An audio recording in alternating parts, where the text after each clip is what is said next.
What is up, guys? Welcome back to yet another video. Today's video is going to be slightly vlog format, a little bit more interactive.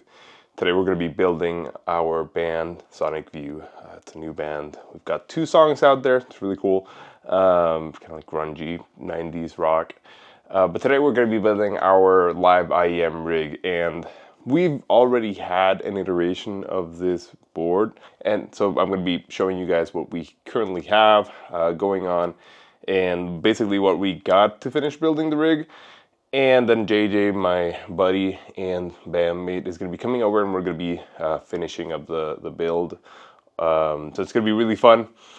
Hopefully it's something right across your lane. If it is, you know, feel free to watch, subscribe, and that kind of stuff. And yeah, let's cut right into that. This is what we're going to be working with today. Soundcraft UI24R. Please disregard the labels. We have to make all of that again. We're going to be using some Behringer Splitters. Got some little snakes over there. Another case for the splitters and whatnot. We've got some snakes in here we're going to be using. And in the back part of this rack, we've got the wireless setup, which hopefully you'll be able to see there. And that's the wireless IEM system. We've got 4 mixes running out of it. We've got a Furman, and we've got a Volt one for backing tracks, or rather click tracks. And yeah, we're going to be working with that today, and we'll see how it turns out.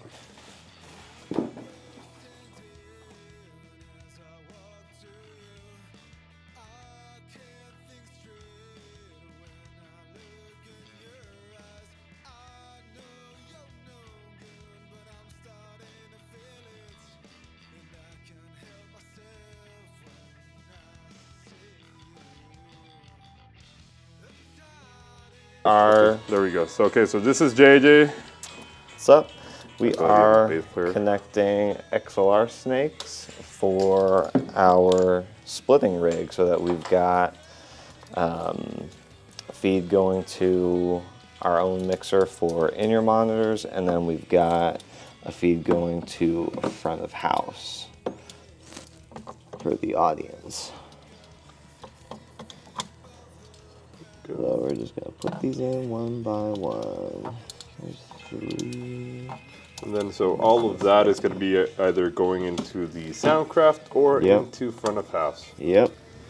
So, okay, so JJ finished up wiring the splitters. Yep. Look at all that beautiful cabling job. JJ, can you explain a little bit more in depth what is going on in here, and for the, you know, the people that are starting to build their rigs and at home and whatnot? Yeah, so what's going to happen is we've got these hosts of little bros. Those are going to come into the inputs on this our XLR splitters, which are in here. So those are the splitters made by Behringer. On the back, then those guys are going to split to 2 places. One of these, or one pair of each of these, is going to our mixer, which is going to be sitting in that rack. Yeah, and the back part. The other. That's the front portion of the other front. The other of each pair is going to be going to front of house for the audience mix. Yeah. So that way we can have our IEM mix be consistent from night to night, and we can send audio to front of house. Yep. So we're all going to be going into these little bros right here for the drop snakes. Into that, this is splitting the signal in 2. So 1 for front of house, 1 pair for the mixer, which I'm going to label this all now. And basically that'll be our rig. We'll be able to stay consistent with the mix that we've got. We're using obviously the outputs into the PSM300s, doing stereo mixes on these. So essentially what we're doing is panning all the way right and left for, you know, 1 mix for each musician. So we've got 4 or, you know, 2 pairs or 4 different mixes. We've got the little, you know, M8X for power in here, and then we've got the little Volt one for tracks or clicks.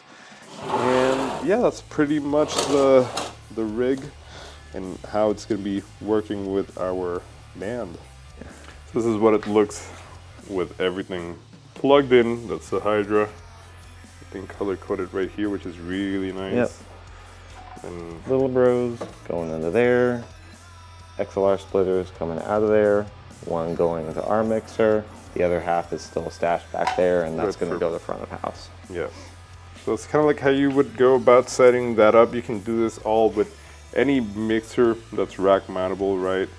This one has 20 inputs in, you know, like XLR format. So we're not really using the full 24, but whenever we do swap into something that does have the 24 inputs, we're going to be able to use that as well. I mean, you can do this with pretty much any rack mountable mixer. The Behringer stuff is really cool. The X32, I mean, there's Heath X32 Rack, yeah. And there's a lot of other USB. Yeah, a lot of other companies that are doing these, so you don't have to use this one. This one I've had for a couple of years, so why not put it to the paces and use it? And yeah, that's what it looks like. And that's what we're plugging into. So now everyone plugs into these little guys right here, which are all labeled. And yeah, and then Ryobi over there. But any other words, JJ? What we got? Dude, I don't know. Just stoked to take this on the road now. Yeah, man, I'm excited for it.